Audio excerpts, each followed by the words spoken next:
नमस्कार दोस्तों, मेरे चैनल पे आपका स्वागत है। आज ले चलते हैं आपको एक नई कहानी की ओर। किसी समय की बात है, एक गांव में एक ज्ञानी पंडित रहता था। एक दिन वो अपने बचपन के मित्र से मिलने उसके गांव जा रहा था। उसका मित्र जन्म से ही गूंगा और एक पैर से अपाहिज था। मित्र का गांव उसके गांव से काफी दूर था। रास्ते में कई छोटे छोटे गांव भी पड़ते थे। उन दिनों पैदल का जमाना था, इसीलिए पंडित पैदल ही यात्रा कर रहा था। चलते चलते राह में उसे एक और यात्री मिला। पंडित बड़ा ही प्रसन्न हुआ। उसने सोचा, चलो एक से भले दो, साथ में बातचीत करते हुए चलने से रास्ता आसानी से कट जाएगा। परंतु दूसरा राहगीर तो बड़ा ही शांत स्वभाव का था। वो चुपचाप साथ में चलता रहा। जब काफी देर यूं ही गुजर गई तो पंडित ने उस व्यक्ति से उसका नाम पूछा। उस व्यक्ति ने कहा, मेरा नाम धर्मराज है। पंडित को नाम कुछ विचित्र लगा, परंतु उसने इस बात पे अधिक ध्यान नहीं दिया। दोनों साथ चलते रहे। कुछ दूर चलने पर एक गांव पड़ा। तब धर्मराज ने कहा, पंडित जी आप आगे चलिए, मुझे इस गांव में कुछ काम है। मैं अपना काम शीघ्र समाप्त करके आपके साथ आता हूँ। ये कहकर धर्मराज तो गांव की ओर मुड़ गया और पंडित जी आगे चलने लगे। तभी गांव में खबर फैल गई कि एक भैंसा ने एक आदमी को मार दिया है। थोड़ी ही देर बाद धर्मराज फिर से उसके साथ चलने लगा। चलते चलते उन्हें एक गांव दिखा। ब्राह्मण ने सोचा, उसके मित्र का घर तो अभी काफी दूर है, अब रात्रि भी होने वाली है, क्यों ना आज रात्रि यहीं पे गुजार ली जाए। ये सोचकर उसने वहीं पर ठहरने का निश्चय किया। उसी समय धर्मराज ने उससे कहा, ठीक है, आप यहाँ पर बैठकर भोजन करिए, मुझे इस गांव में कुछ काम है, मैं वो काम निपटाकर शीघ्र ही आपके पास आता हूँ। इतना कह धर्मराज गांव की ओर चला गया। कुछ ही देर में गांव से धुआं उठता दिखाई दिया और देखते ही देखते गांव में भीषण आग लग गई थी। लोगों में अफरा तफरी मच गई थी। पता चला एक व्यक्ति की आग में झुलसने से मृत्यु भी हो गई है। ब्राह्मण मन ही मन सोचने लगा कि ये धर्मराज कैसा विचित्र प्राणी है। जहाँ भी जाता है कुछ ना कुछ अनहोनी अवश्य घट जाती है। जरूर ही इसमें कुछ रहस्य है। कुछ ही देर में धर्मराज पुनः वापस आ गया था। पंडित धर्मराज से इस विषय में चर्चा करना चाहता था, परंतु उसने सोचा रात्रि के समय किसी भी प्रकार की चर्चा करना उचित नहीं हो। सुबह समय देखकर वो इस विषय में अवश्य कहेगा। प्रातःकाल दोनों ने आगे की यात्रा प्रारंभ की। चलते चलते फिर से एक गांव आया और धर्मराज ने ब्राह्मण से फिर से कहा, मुझे इस गांव में कुछ संदेशा देना है, आप आगे अपनी यात्रा जारी रखिए, मैं अभी आता हूँ। इतना कह धर्मराज गांव की ओर चला गया, परंतु इस बार ब्राह्मण आगे नहीं बढ़ा। वो वहीं पर ठहर कर देखने लगा कि धर्मराज किधर जाता है और क्या होता है। कुछ ही देर में गांव में ये खबर फैल जाती है कि एक सांप ने आदमी को डस लिया है और उसकी मृत्यु हो गई है।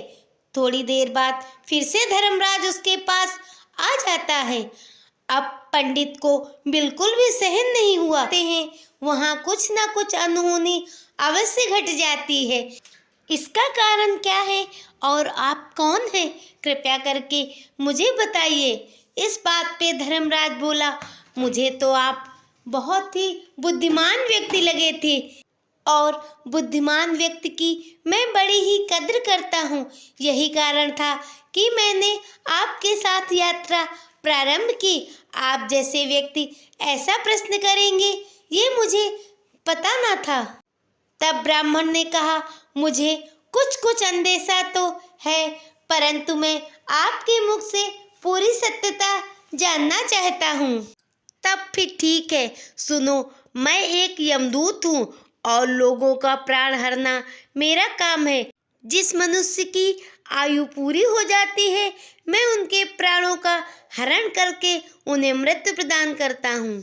ब्राह्मण को कुछ कुछ अंदेशा तो इस बात का पहले ही था, परंतु यूं सामने यमदूत को देखकर एक पल के लिए तो वो घबरा उठा था। कुछ पल खामोश रहने के बाद ब्राह्मण ने हिम्मत करके उससे पूछा, यदि आप वाकई ही यमदूत हैं तो कृपया करके मुझे ये बताइए कि अगली मृत्यु किस इंसान की होगी। यमदूत ने कहा, मैं इसका भेद प्रकट नहीं कर सकता हूँ। परंतु ब्राह्मण हठ करने लगा। तब धर्मराज बोले, वैसे तो मैं जीवन मृत्यु का भेद किसी पे प्रकट नहीं करता हूँ, परंतु आपने मुझसे इतनी आग्रह की है तो सुनिए। अगली मृत्यु आपके उसी परम मित्र की है जिससे आप मिलने जा रहे थे, और उसकी मृत्यु का कारण भी आप स्वयं बनेंगे। यह सुनकर पंडित सहम गया। उसने सोचा, यदि ये जो कह रहा है वो सच है और वाकई ये यमदूत है, तो मेरे मित्र की मृत्यु अवश्य होगी। परंतु मैं अपने मित्र की मृत्यु का कारण नहीं बनना चाहता हूँ।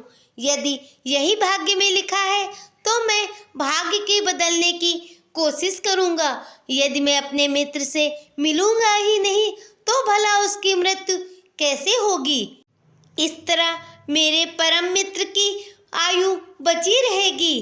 उसको ऐसा सोचते देख धर्मराज मुस्कुरा उठा और उसने कहा, ब्राह्मण, आप जो सोच रहे हैं ऐसा कदापि नहीं होगा, परंतु नियति में जो लिखा है वो बदल नहीं सकता। तुम्हारी मित्र की मृत्यु तो आज निश्चित ही है। यदि तुम उससे मिलने नहीं जाओगे तब भी उसकी मृत्यु अवश्य होगी और उसका कारण तुम ही बनोगे। धर्मराज के ऐसा कहने पर भी ब्राह्मण ना माना और वो अपने गांव वापस लौटने के लिए मुड़ा ही था कि अचानक उसकी नज़र सामने से आते अपने मित्र की ओर गई। उसका मित्र प्रसन्नता से तेज गति से उसकी ओर आ रहा था। मित्र की चाल देखकर ऐसा प्रतीत हो रहा था कि वह काफी देर से तेज से चल रहा है।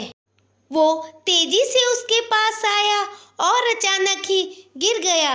अगले ही पल उसके प्राण पखेरु उड़ गए थे। ब्राह्मण ने अचरज से धर्मराज की ओर देखा। धर्मराज ने उसकी शंका समाधान करते हुए कहा, मैंने तो पहले ही कहा था कि तुम्हारे मित्र की मृत्यु आज होने वाली है। असल में तुम्हारे मित्र ने तो तुम्हें पिछले गांव में ही देख लिया था। चूंकि वो गूंगा था इसलिए वो तुम्हें आवाज ना दे सका था और एक पैर से अपाहिज होने के कारण वो तेज गति से चल भी नहीं पा रहा था। परंतु अपने बचपन के मित्र से मिलने की उत्सुकता से उसने पूरा जोर लगा रखा था।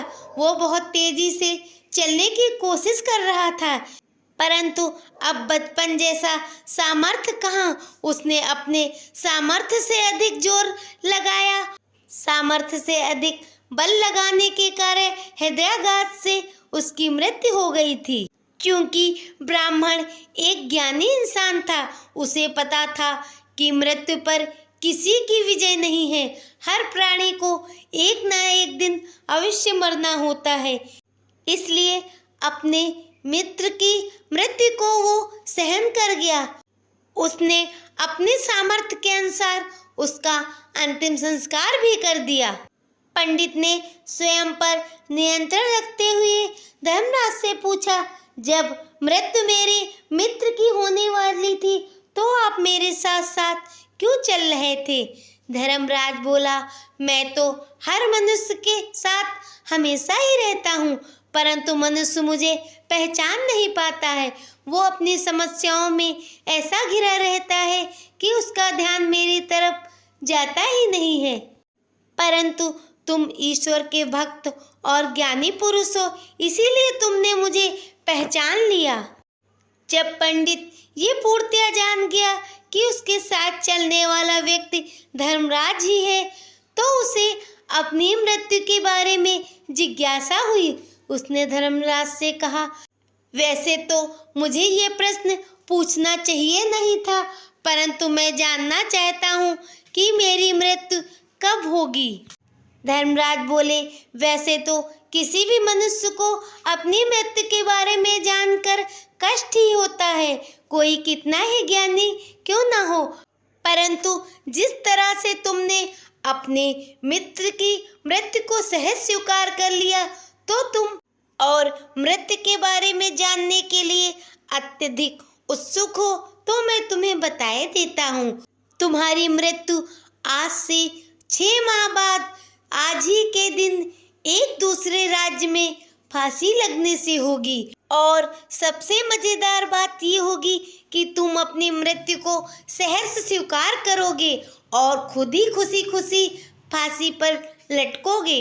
इतना कह धर्मराज दूसरी तरफ चल दिया, क्योंकि अब पंडित के पास ठहरने का और कोई औचित्य ना बचा था। अपनी मृत्यु के बारे में जानकर पंडित बहुत ही व्याकुल हो उठा, क्योंकि पंडित एक बहुत ही विद्वान और ज्ञानी इंसान था। इसीलिए उसकी पहुंच राज्य के राजा से भी अच्छी तरीके से थी। पूरे रास्ते वो इसी उधेड़-बुन में रहा। फिर उसने सोचा कि राजा के पहुंच में तो बहुत बड़े बड़े विद्वान और ज्ञानी मंत्री भी हैं, क्यों ना अपनी इस समस्या के बारे में उन्हीं सब से राय ली जाए। राज दरबार में पहुंचकर उसने राजा के आगे आज जो कुछ भी घटित था वो सारा कह सुनाया।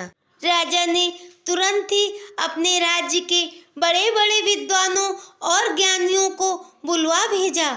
उनके आगे सारी समस्या रखते हुए इसका हल जानना चाहा। सभी विद्वानों ने आपस में विचार विमर्श करके कहा, महाराज, जैसा कि ब्राह्मण जी कह रहे हैं उस हिसाब से ब्राह्मण की मृत्यु 6 माह बाद होगी, और मृत्यु तभी होगी जब वो दूसरे राज्य में जाएंगे। अगर हम पंडित जी को दूसरे राज्य में जाने ही ना दें तो शायद मृत्यु की घड़ी टल जाए। राजा को सभी विद्वानों की बात बहुत ही पसंद आई, इसलिए राजा ने पंडित को अपना शाही मेहमान बनाने का निश्चय किया। राजमहल में ही पंडित जी के रुकने की व्यवस्था की गई। साथ ही यह आदेश था कि पंडित जी से कोई बिना आज्ञा की ना मिले। परंतु राजा ने सोचा कहीं पंडित जी को ये एहसास ना हो कि वो राजा के कैद में हो, इसलिए पंडित जी को कहीं भी आने जाने की पूर्ण स्वतंत्रता थी। परंतु पंडित जी स्वयं डर के मारे राजमहल से कहीं बाहर नहीं जाते थे। धीरे धीरे करके 6 माह बीत गए थे। आखिरकार वो दिन आ गया जिस दिन पंडित जी की मृत्यु होनी निश्चित थी। जैसे ही दिन व्यतीत होने को हुआ और रात्रि पहर शुरू हुआ, पंडित जी ने सोने का विचार किया। उन्होंने सोचा जल्दी से जल्दी सो जाएं ताकि ये समय निकल जाए और उनकी मृत्यु टल जाए। ये सोचकर पंडित जी सोने के लिए चले गए। कई दिनों से पंडित जी ठीक से सोए भी नहीं थे, इसीलिए बिस्तर पे जाते ही उन्हें गहरी नींद आ गई। परंतु एक बात ऐसी थी जिसे स्वयं पंडित जी भी नहीं जानते थे। पंडित जी को नींद में चलने की बीमारी थी। वो अक्सर सोते समय कभी भी उठकर चल देते थे। पंडित जी को ये बात पता ही नहीं थी, तो भला वो अपना इलाज किसी वैद्य हकीम से क्या करवाते। और इस बात का दौरा भी तभी पड़ता है जब मनुष्य कई दिन से ढंग से सोता नहीं है और अचानक से फिर गहरी नींद में सो जाता है। उस दिन यही पंडित जी के साथ हुआ। पंडित जी नींद में उठे और सीधे अस्तबल की ओर चले गए। पंडित जी को राजमहल के अंदर कहीं भी आने जाने की सुविधा थी, इसीलिए किसी पहरेदार ने उन्हें रोका भी नहीं। अस्तबल में पहुंचकर पंडित जी सबसे अच्छे घोड़े पे सवार हो गए और फिर उस पर बैठ के जाने कब राजमहल से बाहर निकल गए। घोड़ा हवा के वेग से चलता रहा और वो दूसरे राज्य में कब पहुंच गया ये स्वयं पंडित जी भी ना जान सके। रात्रि पहर था, इसीलिए वहां के पहरेदार भी निद्रा अवस्था में थे। पंडित जी सीधे राजमहल में जा पहुंचे और राजा के शयन कक्ष में जाकर वहीं पर सो गए। प्रातःकाल जब राजा ने पंडित जी को सोते हुए देखा तो वो बहुत ही क्रोधित हुए और उन्होंने तुरंत पंडित को कारागृह में डालने का आदेश दे दिया। रात दरबार लगने पे जब पंडित को पेश किया गया तो राजा ने क्रोध में आकर तुरंत ही उसे फांसी की सजा सुना दी। फांसी की सजा सुनते ही पंडित भय से कांपने लगा। हिम्मत करके उसने महाराज से हाथ जोड़कर कहा, महाराज, मैं स्वयं नहीं जानता हूँ कि मैं आज यहाँ कैसे आ गया हूँ, परंतु इतना अवश्य जानता हूँ कि आज के दिन मेरी मृत्यु होना निश्चित थी और वो हो रही है। ये सुन राजा को तनिक आश्चर्य हुआ और उन्होंने कहा, क्या बात करते हो ब्राह्मण, भला ऐसा कैसे हो सकता है कि तुम्हें अपनी मृत्यु की पूर्व ही जानकारी हो। तब पंडित ने अपने 6 माह की पूरी दास्तान महाराज के आगे कह सुनाई और फिर बोले, महाराज, मेरी क्या किसी भी साधारण मनुष्य की ये हिम्मत नहीं हो सकती है कि वो राजा के उपस्थित में उसके शयन कक्ष में जाकर सो सके। मैं तो स्वयं नहीं जानता हूँ कि मैं यहाँ पर कैसे और कब आ गया। राजा को थोड़ा सा उसकी बात में तथ्य नजर आया, परंतु उन्हें लगा शायद पंडित मृत्यु से बचने के लिए ये मनगढ़ंत कहानी सुना रहा होगा, क्योंकि ये राजा पुराने राजा का परम मित्र था। इसीलिए सत्यता जानने के लिए उसने तुरंत ही अपने 2 दूत उस राज्य में भेज दिया। महाराज तथा अन्य दरबारियों ने इस बात की सत्य होने की पुष्टि की और राजा ने आश्चर्य से कहा, मैं स्वयं हैरान हूँ कि ब्राह्मण जी आपके राज्य में कैसे पहुँच गए, क्योंकि कल रात्रि तो वो इसी महल में सो रहे थे। साथ ही राजा ने दूसरे राजा को संदेश भी भिजवाया कि हो सके तो ब्राह्मण की सजा माफ कर दी जाए। दूत ने वापस आके राजा को सारी कहानी कह सुनाई। राजा ने कहा, जैसा कि आप कह रहे हैं कि धर्मराज ने ऐसा कहा था, तो मैं तुम्हारी मृत्यु का कारण नहीं बनना चाहूँगा, परंतु समस्या ये थी कि राजा ने बिना कारण जाने ही ब्राह्मण को फांसी की सजा सुना दी थी। अगर वो ऐसा नहीं करते हैं तो उनका वचन भंग होता है, और अगर वो वचन का पालन करते हैं तो अकारण ही ब्राह्मण हत्या का पाप उनके सर जाएगा। राजा ने अपने दरबारियों से जब इस समस्या के बारे में विचार विमर्श किया तो उन्होंने कहा, महाराज, आप ब्राह्मण देव को कच्चे सूत के धागे में फांसी दे दीजिए। इससे आपका वचन भंग भी नहीं होगा और ब्रह्म हत्या का पाप भी नहीं लगेगा। राजा सहित सभी दरबारियों को ये बात बिल्कुल सही लगी। ब्राह्मण ने भी जब ये सुना तो वो बहुत प्रसन्न हुआ। ब्राह्मण की फांसी की तैयारी शुरू हो गई। कच्चे सूत के धागे से फांसी का फंदा तैयार हो गया। ब्राह्मण ने खुशी खुशी अपने गले में सूत का धागा डाल लिया, क्योंकि वो जानता था कच्चे सूत के धागे से उसका कोई भी अहित नहीं होगा और वो जीवित बचा रहेगा। जब ब्राह्मण को फांसी दी गई तो ना जाने कहां से सूत का एक धागा टूट गया, जिससे ब्राह्मण के गले की नस कट गई और उससे खून का फव्वारा निकल पड़ा। ब्राह्मण जमीन में गिरकर तड़पने लगा। सभी ये देखकर आश्चर्यचकित रह गए कि भला कच्चे सूत के धागे से ये कैसे संभव है। परंतु नियत का खेल यही था।